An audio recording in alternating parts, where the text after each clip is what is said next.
कल से देश के संसदीय इतिहास में एक गौरव का पल जुड़ने वाला है। आज संसद की पुरानी बिल्डिंग में कार्रवाई का जो आखिरी दिन था, अब एक नया सवेरा कल उगने वाला है। कल से संसद की नई बिल्डिंग में कामकाज शुरू हो जाएगा। ये बहुत बड़ा मौका है, इसीलिए आज पुरानी बिल्डिंग से नई बिल्डिंग तक संसद की विकास यात्रा पर हमें बात करनी चाहिए। आज रिविजिट करने का दिन है। आपके मन में जरूर कुछ सवाल होंगे और इसीलिए एक एक करके मैं आपके सामने कुछ सामान्य सवालों के जवाब रखने की कोशिश करूंगी। पहला सवाल कि पुरानी संसद में आज क्या हुआ? तो भाई, आज संसद की पुरानी बिल्डिंग में कामकाज का आखिरी दिन था। आज प्रधानमंत्री नरेंद्र मोदी ने इस बिल्डिंग में आखिरी भाषण दिया, जिसमें उन्होंने आज़ादी से लेकर अब तक हमारे देश के सभी प्रधानमंत्रियों और दिग्गज नेताओं की योगदान की तारीफ की। इसके बाद उन्होंने संसद के जरिए देश को आगे बढ़ाने के फैसलों को याद किया। इस पार्श्वभूमि में संसद का इस सत्र, ये सही है कि सत्र छोटा है, लेकिन समय के हिसाब से ये बहुत बड़ा है। ऐतिहासिक निर्णयों का एक सत्र है। इस बयान को ध्यान रखिएगा। सवाल ये उठता है कि ये विशेष सत्र क्यों बुलाया गया? इस सत्र में क्या और कौन से बिल ला रही है सरकार? संसद के विशेष सत्र में कई अहम मुद्दों पर चर्चा होगी। सरकार 8 विधेयकों को सदन में पेश करेगी। इनमें पहला है the repealing and amending bill, जिसमें 60 पुराने कानूनों को हटाने या उसमें बदलाव का जिक्र है। दूसरा है डाकघर बिल, जो बिल पोस्ट ऑफिस एक्ट 1898 को रिप्लेस कर देगा। और तीसरा है एडवोकेट बिल। चौथा the press and periodicals registration bill, ये जो मीडिया संस्थानों के रजिस्ट्रेशन से जुड़ा बिल है। पांचवा है सीनियर सिटीजन कल्याण विधेयक। छठा है जम्मू कश्मीर आरक्षण बिल। जम्मू कश्मीर में अनुसूचित जाति, जनजाति और बाकी समुदायों को नौकरियों में आरक्षण के लिए ये बिल लाया जाएगा। सातवां है Jammu Kashmir SC order bill. Jammu Kashmir और लद्दाख में जो शेड्यूल कास्ट है, अल्पसंख्यक वाल्मीकि समुदाय हैं, उन्हें अनुसूचित जाति में शामिल करने के लिए लाया जा रहा है। आठवां है द कॉन्स्टिट्यूशन एसटी बिल, जिसमें छत्तीसगढ़ के मेहरा समुदाय को जनजाति कैटेगरी में शामिल करने का प्रावधान है। ये तो रही बिल की बात, लेकिन नए संसद भवन में जाने से पहले पुराने संसद भवन के बारे में भी तो जानना चाहिए। दरअसल मौजूदा संसद भवन, जो कल से पुराना संसद भवन हो जाएगा, उस इमारत का नक्शा 2 अंग्रेज इंजीनियर्स सर एडविन लुटियंस और सर हर्बर्ट बेकर ने मिलकर बनाया था। इसकी पहली ईंट 12 फरवरी 1921 में रखी गई थी और ये 6 साल में 83 लाख रुपए की लागत से बनकर तैयार हुआ था। ये लागत 1927 की है, जब 10 ग्राम सोने का दाम हुआ करता था 18 रुपए। अभी 1 ग्राम सोने का भाव है 10 ग्राम सोने का दाम जो है वो 18 रुपए होता था और अभी 10 ग्राम सोने का भाव है 60,000। यानी उस वक्त भी इस इमारत के निर्माण की लागत बहुत ज्यादा थी। जब ये इमारत बनकर तैयार हुई तब इसका नाम था काउंसिल हाउस, लेकिन जब देश आजाद हुआ यानी 1947 में, तब इसका नाम पड़ गया संसद भवन। यानी वो जगह जहां पर देश भर से चुनकर आए सांसद बैठकर देश से जुड़े मुद्दे पर चर्चा करेंगे, बिल पर बात करेंगे और फिर उसे कानून में तब्दील करेंगे। ऐसे में अगला सवाल ये उठता है कि अब तक इस संसद में कुल कितने बिल पास हो चुके हैं? 13 मई 1952 को पहली बैठक से लेकर आज तक कुल मिलाकर 3,963 बिल हमारी पुरानी संसद भवन में पास हुए। ये तो बिल की बात थी। अब ये जान लीजिए कि संसद में आज तक कामकाज कितना हुआ है। अब तक लोकसभा की 6,494 और राज्यसभा की 5,679 बैठकें हुई है। 1956 में सबसे ज्यादा 191 बैठकें हुई थी, जबकि 2020 में सबसे कम केवल 20 बैठकें हो पाई। हालांकि ये साल 30 बैठकें हो पाई। हालांकि इस साल कोरोना के कारण ऐसा हुआ था, इस साल 2020 में। अब अगला सवाल ये होगा कि संसद में क्या क्या ऐतिहासिक मौके आए और ऐतिहासिक काम हुए हैं। इसका जवाब बहुत मजेदार है। इस बिल्डिंग बनने के 2 साल बाद 28 अप्रैल 1929 को भगत सिंह और बटुकेश्वर दत्त ने यहां बॉम्ब धमाका किया था। इसमें किसी को नुकसान नहीं हुआ था, क्योंकि भगत सिंह ने कहा था कि बहरों को सुनाने के लिए आवाज जरूरी है।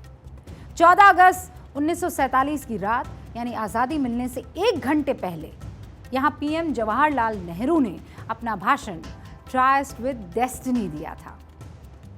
इसी संसद में अलग अलग राज्यों के गठन को मंजूरी दी गई। कई राज्यों के विभाजन से छत्तीसगढ़, तेलंगाना, झारखंड, उत्तराखंड जैसे राज्य बने। सिक्किम, गोवा, पुडुचेरी, दमन एंड दीव, दादर और नागर हवेली जैसे इलाके भारत में शामिल हुए।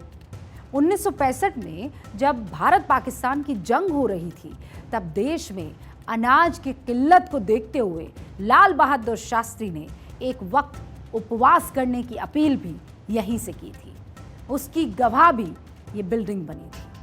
1971 में इसी संसद में इंदिरा गांधी ने पाकिस्तान की हार का ऐलान किया था। 22 जुलाई 1974 को जब देश ने पहला परमाणु परीक्षण किया, इसकी भी घोषणा इसी जगह पर हुई थी। 21 जुलाई 1975 को देश में इमरजेंसी लगाने की वो घोषणा भी यहीं से हुई थी। यानी एक ताकतवर लोकतंत्र और लोकतंत्र का काला अध्याय, सबकी गवाही हमारी ये धरोहर बनी।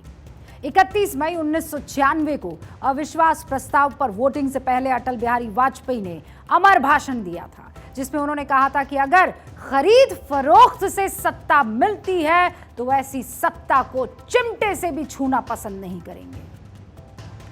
पार्टी तोड़कर सत्ता के लिए नया गठबंधन करके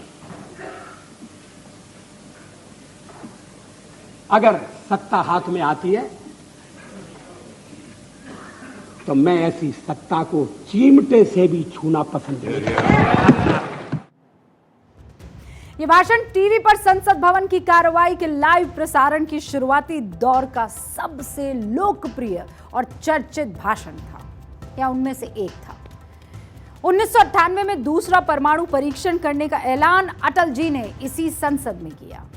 13 दिसंबर 2001 को शीतकालीन सत्र के दौरान इसी संसद पर आतंकवादी हमला हुआ था, जिसमें दिल्ली पुलिस के 5, सीआरपीएफ की महिला कर्मी, सेक्रेटरीट के 2 कर्मचारी और एक माली शहीद हो गए थे। यह हमारे लोकतंत्र पर हमले की एक कायराना हरकत थी, जिसका हमारे जाबाजों ने फिर करारा जवाब दिया। 2014 में जब पीएम मोदी प्रधानमंत्री बने तो उन्होंने संसद की चौखट पर शीश झुकाया था और इसी संसद में आर्टिकल 370 हटाने का ऐलान हुआ था। मैं प्रस्ताव करता हूं कि जम्मू और कश्मीर पुनर्गठन विधेयक 2019 को पुनर्स्थापित करने की अनुमति दी जाए। महोदय, मैं प्रस्ताव करता हूं कि जम्मू और कश्मीर आरक्षण अधिनियम 2004 और संशोधन करने वाले विधेयक को पुनर्स्थापित करने की परमिशन दी जाए। अब मैं आपको उस सवाल का जवाब देती हूं जो बीते कुछ दिनों से सबसे ज्यादा पूछा जा रहा है कि आखिर आज तक कितने विशेष सत्र बुलाए गए हैं। सुन लीजिए जवाब। इसका जवाब है, संविधान के अनुच्छेद 85 में संसदीय सत्र बुलाया जाता है। 1 साल में संसद में 3 बार सत्र बुलाए जाते हैं। इसके अलावा नियमित सत्र या विशेष सत्र बुलाने की प्रक्रिया एक जैसी होती है, जिसका अधिकार सरकार के पास होता है। भारत के संसदीय इतिहास में 6 मर्तबा विशेष सत्र बुलाया गया है। पहली बार 8-9 नवंबर 1962 को। वजह क्या थी? भारत चीन युद्ध। दूसरी बार 14 और 15 अगस्त 1972 को, आजादी के 25 साल पूरे होने पर। तीसरी बार 9 अगस्त 1992 को, भारत छोड़ो आंदोलन की 50वीं सालगिरह के कारण। चौथी बार 14 और 15 अगस्त 1997 को, आजादी के 50 साल पूरे होने पर। पांचवी बार 26 अगस्त 1 सितंबर 1997 को देश की 50 वर्षों की विकास यात्रा पर चर्चा के लिए बुलाया। और छठी बार 18 सितंबर यानी आज से 22 सितंबर तक। मुख्य वजह क्या है? अभी इस पर अटकलें लग रही है, लेकिन मुख्य वजह है पुराने संसद भवन से नए संसद भवन में जाने के लिए। हालांकि इसके साथ ही बहुत सारे अहम बिल भी सत्र में पास होंगे। अब आपके मन में ये सवाल उठ सकता है कि आखिर नई संसद क्यों बनाई गई, इसमें क्या खास है। ये बात विपक्ष की तरफ से कई बार पूछी जा चुकी है। दरअसल 96 साल पहले जब पुरानी संसद बनी तब से देश और देश की तकदीर बदल गई। आज भारत दुनिया का सबसे बड़ा लोकतंत्र है। सांसदों की संख्या कई गुना बढ़ चुकी है। सुरक्षा संबंधी चुनौतियों के साथ साथ नई टेक्नोलॉजी और सुविधाओं के लिए जगह नहीं थी और इसीलिए नई बिल्डिंग बनाना जरूरी था। जो नया संसद भवन बनाया गया है वो सेंट्रल विस्टा प्रोजेक्ट का हिस्सा है। इसका निर्माण अक्टूबर 2019 से शुरू किया गया। संसद में लोकसभा भवन को राष्ट्रीय पक्षी मयूर और राज्यसभा को राष्ट्रीय फल कमल की थीम पर डिजाइन किया गया है। पुरानी लोकसभा में अधिकतम 552 सांसद बैठ सकते हैं, जबकि नए लोकसभा भवन में 888 लोगों के बैठने की क्षमता है। इसी तरह पुराने राज्यसभा भवन में 250 सदस्यों के बैठने की जगह है, जबकि राज्यसभा हॉल की क्षमता को बढ़ाकर 384 किया गया है। कुल मिलाकर नए संसद भवन की संयुक्त बैठक के दौरान वहां 1272 सदस्य बैठ सकेंगे। तमाम आधुनिक सुविधाएं यहां पर है और डिजिटल भी। नई इमारत में एक भव्य कॉन्स्टिट्यूशन हॉल या संविधान हॉल बना है, जिसमें भारत की लोकतांत्रिक विरासत को दर्शाया जा रहा है। यहां भारत के संविधान की मूल प्रति को भी रखा गया है। यहां सांसदों के बैठने के लिए एक बड़ा हॉल है, एक लाइब्रेरी है, समितियों के लिए कई कमरे हैं, पार्किंग की विशाल जगह है और इसीलिए नए संसद में आगमन होने वाला है। हम ये उम्मीद और दुआ करते हैं कि ये नई संसद हमारी पुरानी संसद की तरह आगे बढ़ते भारत की गवाह बने और यहाँ देशवासियों को आगे ले जाने के लिए हर वो कानून बने जो उनके हाथ को, उनके हर एक काम को मजबूत करे। अब आगे बढ़ते हैं और बात कश्मीर की करते हैं।